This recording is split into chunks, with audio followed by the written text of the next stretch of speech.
As we now head into the last week of November, the bucks are making their final rounds before calling an official end to the primary rut. They don't seem to want it to be over just yet, and we certainly don't either.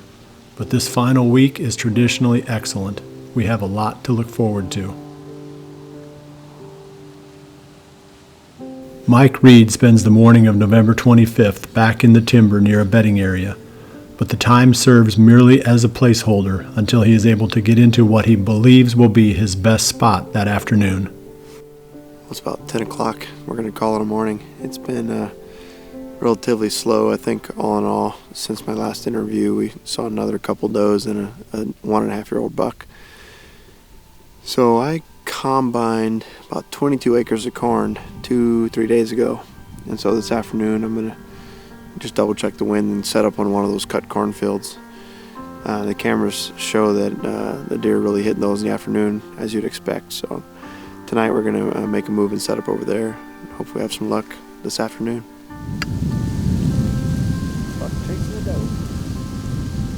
Well, it's a little after 3 p.m. on the afternoon of Saturday, November 25th. And I'm all set up for the afternoon hunt. I'm hunting this tree for the first time this year. I've had some good hunts out of this tree over the years, but I'm sitting over a 16-acre cornfield, and just a few days ago we combined about 12 acres of it. We're just out in this, in the corner of it, there's lots of bedding area all around it, and we've already had a little 1.5-year-old chase a doe just at 40 yards, so hopefully she's an estrus and there'll be other bucks following her. But main buck I'm after right here is TD Jr., and he's another one of those 5.5-year-old bucks I've got 3 years of history with. So there's a few other deer here that are 5.5 that I would shoot, 5.5 or older. With gun season coming up, you know, I'm running out of days to hunt with my bow, so I'll be less picky. I'm not opposed to shooting one of my management bucks, so with any luck we'll have one of those mature bucks show up tonight. You're fighting. You're fighting.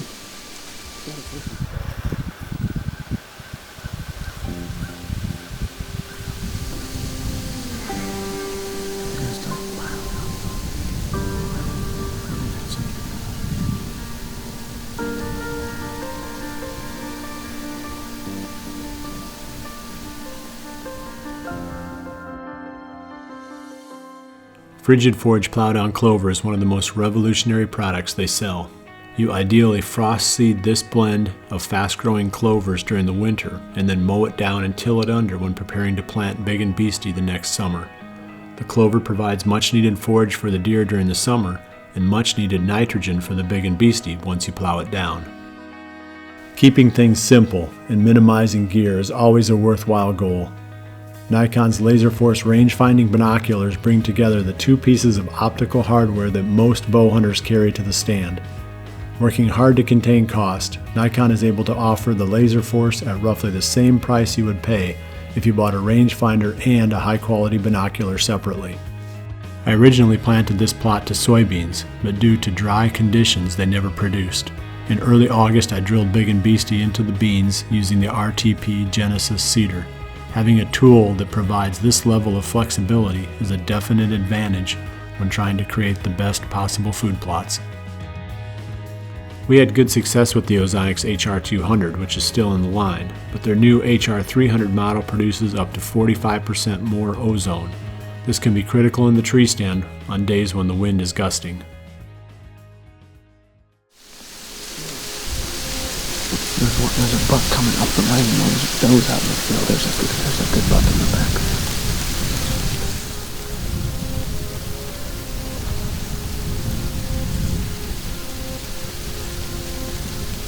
Oh, it is. God, it's DY. That's a 7-9. Oh, God. What's that? I'm filming him. God, right under that stand.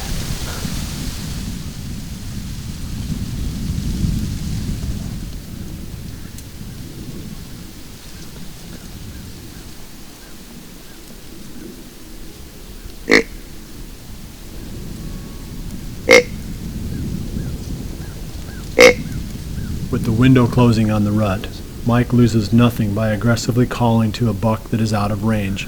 This mature buck obviously heard the call, but is more bent on feeding than fighting and goes back to his corn. Not willing to give up easily, Mike presses the issue.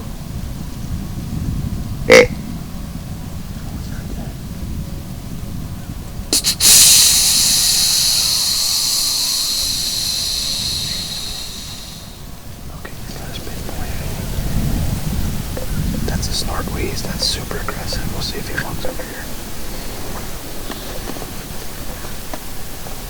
Or if he just is interested in feeding or not.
Stay on it, stay on it.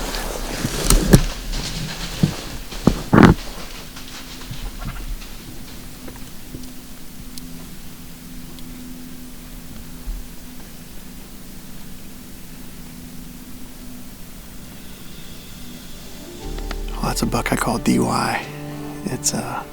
He's a 7.5-year-old buck. He's one of the first bucks I got pictures of on this farm when I first bought it 3 years ago. I've had encounters with him every year. He's a big management buck. I'm not sure exactly what happened. I'm gonna have to watch the footage back, but he was out all the way across the field here. I just kept grunting back into the timber. Eventually I got his curiosity and he came to check it out. And I had him at 31 yards. I thought the shot was good, just with the naked eye, but I didn't get a lot of penetration, and the arrow is right where he was standing.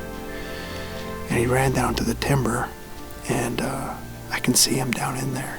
He He stood there for 10 minutes, and he just bedded down right there, and he's twitching his tail a bunch right before he bedded down, so hopefully he doesn't go past that spot. But we're going to stay in the stand till well after dark, and then I'll pick up the arrow and go review the footage and take a look. But the deer are just piling out to this cut corn. We've got 8 or 10 over here and another 8 or 10 over this way, so a lot of deer, and pretty cool to get such an old buck within bow range. So hopefully we can recover him.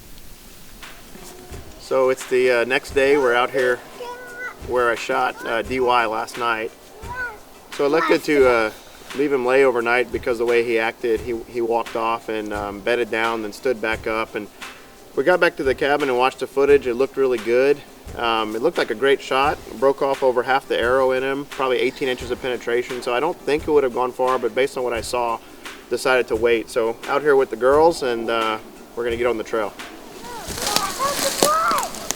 More blood. Good job. Good. All right. Good job, Anna. Yeah, there's blood right there. So you see where the leaves are ruffled where he went? I think he probably went right down this trail. He went right down this trail. This, my friend, is amazing. I think he bedded down right here, you know, and just lost the trail. Let's see. I'm right here at Last Blood, and things have really dried up. I don't quite understand it. I mean, looked like an excellent hit with over half the arrow broken off inside of his lungs. Excellent lung blood at first. We've been searching now for over an hour. So I'm a little perplexed. I'm gonna get the kids back to the cabin and then come back out and just keep searching. I really don't believe he could survive that shot, but I guess I've been surprised before. These animals are pretty tough.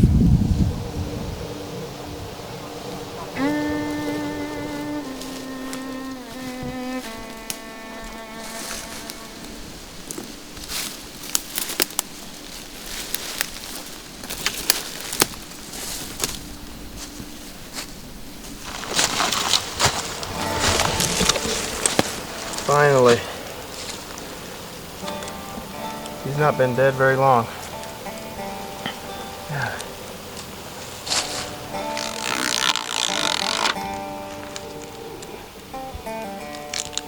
Well, here he is. This is a buck I call DY. I would be very surprised if he did not come back at least 7.5 years old. I bought this farm. It's my 3rd year hunting it. And when I bought it, he was out here, and we thought he was at a 5+ year old deer. So he's one that I'm pretty interested in finding out how old he is. And he showed one of the greatest acts of strength and resiliency that I've ever seen out of a whitetail. I got down, checked the arrow, which had broken off when he entered the woods on impact, and over half the arrow had gone into this deer. And so it was about 18 inches of penetration. And as you can see, this is the exit, which is just right behind the shoulder here. There's an exit hole. But we just started grid searching, heading the farthest piece of the timber from where I shot him and working our way back. And in about an hour, I caught it's really thick in there, timber stand improvement 8 to 10 years ago, but I could smell him. I thought I could smell him. Decided to walk through a big ravine to the opposite hillside and glass back on that hillside, and there he was. So exciting, very happy to recover him. When I got up to him, not stiff at all, and there was a fresh blood trail leading up to him. And I suspect that I possibly could have jumped him this morning with the kids when we were looking for him. Jumped him out of his last bed. I don't know how that's physically possible. You know, a clear double lung shot. When I gutted him, his chest cavity was full of blood clot and entrance exit wound, great blood trail. So it just goes to show that these are amazingly tough animals, and you know, you just never know what they're capable of. I expect this deer to fall over within 30 seconds inside of the stand after the shot. And obviously these old bucks are just really, really tough. So I feel really fortunate to have recovered him.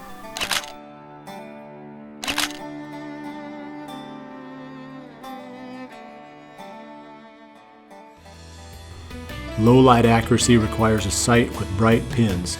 Fuse sights have some of the brightest pins on the market, making it possible to take shots right up to the end of legal shooting time with total confidence. Being able to thread an arrow through small openings can pay off in venison. For whitetail hunting, I like a sturdy arrow weighing roughly 5.5 to 6 grains per pound of your bow's maximum draw force. This produces quiet shooting and good penetration, but still permits a reasonably flat trajectory for shooting through openings. Easton's FMJ arrows fit this requirement perfectly. Realtree makes 12 different styles of their famous and highly functional Easy Hanger. You can find one that is perfect for holding your bow close at hand, stowing your gear, or positioning a video camera where you can easily capture your hunt. There's even a model that allows you to quickly attach a trail camera to a tree. Hoyt has been a standard of the bow hunting community for more than a generation. Each year, the company designs bows that are more accurate and more dependable than the year before. Redworks is their most recent offering to carry on this legendary standard. 5 days later, and 60 miles to the north, Jared Mills sneaks in to check trail cameras on the new farm, hoping to find a daylight pattern he can exploit. It's a little after 3 o'clock here, and Josh and I are all settled in. We had a pretty good hunt last night, and right at last light we had seen 2 good bucks, and one of them I knew for sure which deer it was. The other one I couldn't tell, but I thought about trying to move in on them tonight until I got home and looked at the footage and realized that both deer are actually 4.5-year-olds that we're wanting to pass this year. So decided to come to the opposite end of the farm, and I checked cameras midday today. There's 2 or 3 deer that I would shoot that just kind of show up every once in a while, and then there's 1 deer that Josh would shoot. Josh brought his bow to the tree again tonight, and he's kind of been in this general area. So basically this setup, I've hunted here twice so far.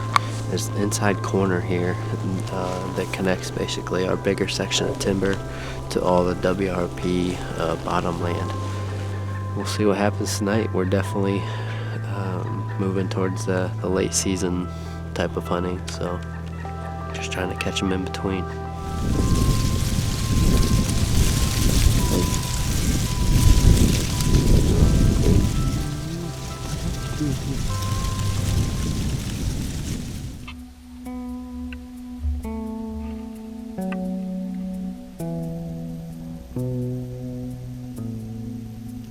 It's a Rex.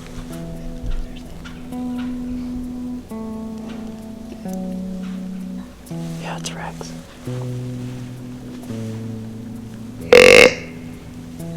He's definitely looking this way. He might be coming. Yeah, get your bow.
Stop him. I'm gonna lose him. You're gonna have to wait. I gotta come around. No.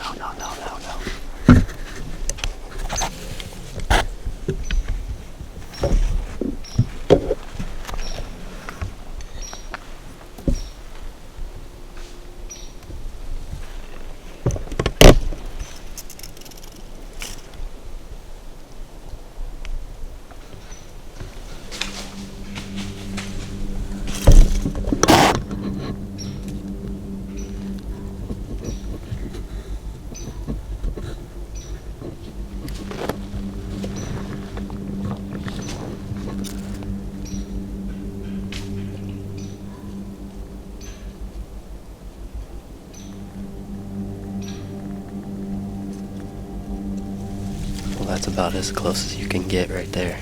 That's a deer we call Rex. That's the deer that Josh and I were wanting to have come in for him to shoot. And unfortunately, I grunted at him.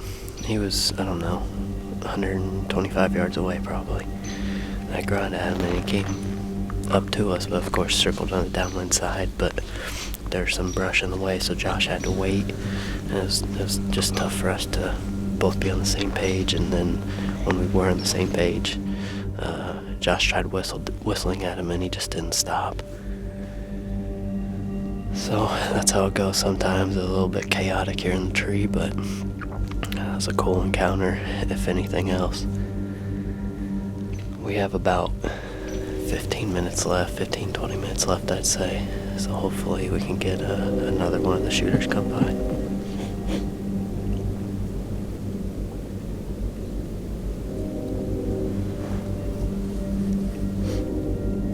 Unfortunately, we're down to our last couple minutes here, and the wind has died down to nothing. You can hear a pin drop in here. We have one more day left. Tomorrow's the last day before the gun season start here in Iowa. And I haven't been hunting mornings, but like I said earlier, I checked cameras, and Rex, that deer that we just let get away, this morning was in daylight by the stand that I was thinking about going to, so it just confirmed that. We're gonna go sneak in there in the morning, and I hope he does the same thing, and Josh can get a second chance at him. Coolers aren't just for the beach or exclusively for family vacation. They are for any time you need to keep something cold. When hanging stands during the dog days of summer, we depend on our American-made Grizzly coolers to keep refreshments cold so we can stick with it until the job is done. Sleepless nights spent waiting for daylight only to follow a weak blood trail are a thing of the past with the devastating performance of the new Wasp Jackhammer Broadhead. With its 1 3/4 inch cutting diameter, this head is the perfect combination of destruction and penetration. Interestingly, once the deer get used to a blind in a certain field, you can move it at will and they won't react to the new location. This permits us to fine-tune our blind locations as the season advances, and nothing makes this easier than fitting a redneck blind with a redneck trailer stand and pulling it from place to place with your truck or ATV. Cabela's offers a wide range of footwear that accommodate all types of hunting, from early season spot and stalk to late season stand hunting. What you wear on your feet has almost as much to do with your success as what you carry in your hands. With an industry-leading lifetime warranty, our choice in footwear is simple: Cabela's.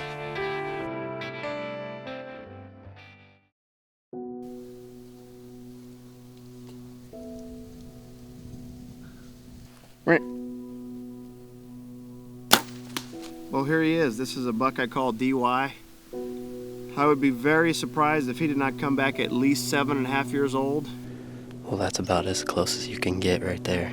That's the deer we call Rex. That's the deer that Josh and I were wanting to have come in for him to shoot. My past several days have been slow, with limited food owing to the summer's drought. My deer are scattered. I continue to hunt the broken pieces of the farm, but there is no life to these bare dirt plots, and the deer are noticeably absent. As Jared alluded, we are down to the wire now. With only 1 day left before the firearms season opens, we gear up to toss a Hail Mary. There's nothing to lose now. After tomorrow, it will be over for another year. While tomorrow is technically the first day of December, we aren't willing to admit that just yet. In our minds, this is our one last gasp at holding on to the rut. In our minds, we are still chasing November.